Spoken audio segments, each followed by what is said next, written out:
ഡീനാസ് കിച്ചണിലേക്ക് സ്വാഗതം. ഇന്ന് ഞാനിവിടെ ഉണ്ടാക്കാൻ പോകുന്നത് വെള്ളപ്പമാണ്. ഈസ്റ്റ് ഒന്നും ചേർക്കാതെ തന്നെ വളരെ പെർഫെക്റ്റായി നമുക്കിത് ഉണ്ടാക്കിയെടുക്കാം. ഇതിനു വേണ്ടി 1.5 കപ്പ് പച്ചരി കഴുകി വൃത്തിയാക്കി വെള്ളം ഒഴിച്ച് 5 മണിക്കൂറെങ്കിലും കുതിർക്കാൻ വെക്കുക. കുതിർന്ന പച്ചരി മിക്സിയുടെ ജാറിലേക്ക് ഇടുക. അതിലേക്ക് 1/4 കപ്പ് ചോറ്, 1/2 കപ്പ് തേങ്ങ, 1.5 ടേബിൾ സ്പൂൺ പഞ്ചസാര, 1/4 ടീസ്പൂൺ അപ്പസോഡ അതായത് ബേക്കിംഗ് സോഡ, പാകത്തിനുള്ള ഉപ്പും ചേർത്ത് കൊടുക്കുക. ഇനി ഇതിലേക്ക് പാകത്തിന് വെള്ളം ഒഴിച്ചു കൊടുക്കുക. വെള്ളത്തിൻ്റെ തൊട്ട് മുകളിലായിട്ട് അരിയുടെ ജസ്റ്റ് ഒന്ന് മുകളിൽ നിൽക്കുന്ന രീതിയിലാണ് വെള്ളം ഒഴിച്ചു കൊടുക്കേണ്ടത്. കൂടി പോകരുത്, മാവ് അല്ലാതെ ലൂസായി പോകും. ഇനി നല്ലപോലെ ഒന്ന് അരച്ചെടുക്കണം.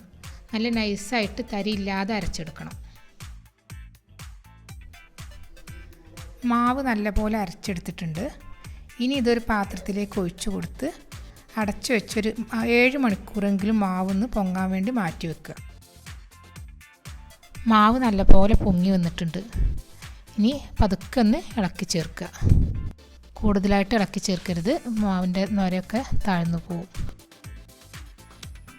ഇനി അപ്പച്ചട്ടി അടുപ്പത്ത് വെക്കാം. ഞാനിവിടെ നോൺ സ്റ്റിക്ക് അപ്പച്ചട്ടിയാണ് ഉപയോഗിക്കുന്നത്. ചട്ടി മീഡിയം ചൂടാവുമ്പോൾ തീ കുറച്ച് വെച്ച് മാവ് ഒഴിച്ചു കൊടുക്കാം. അടച്ചു വെച്ചതിന് ശേഷം തീ കൂട്ടി കൊടുക്കണം.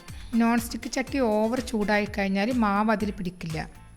അതുകൊണ്ട് ഓരോ അപ്പം ചുടുമ്പോഴും ഇതുപോലെ തീ ശ്രദ്ധിക്കണം. അപ്പം പാകത്തിന് വേവായിട്ടുണ്ട്. സൈഡൊക്കെ ഇതുപോലെ മുരിഞ്ഞു വന്നാൽ ചട്ടിയിൽ നിന്ന് എടുത്ത് മാറ്റാം. ഈ സമയത്ത് തീ ഒന്ന് കുറച്ച് വെച്ചതിന് ശേഷം അടുത്ത അപ്പം ചുട്ടെടുക്കാം.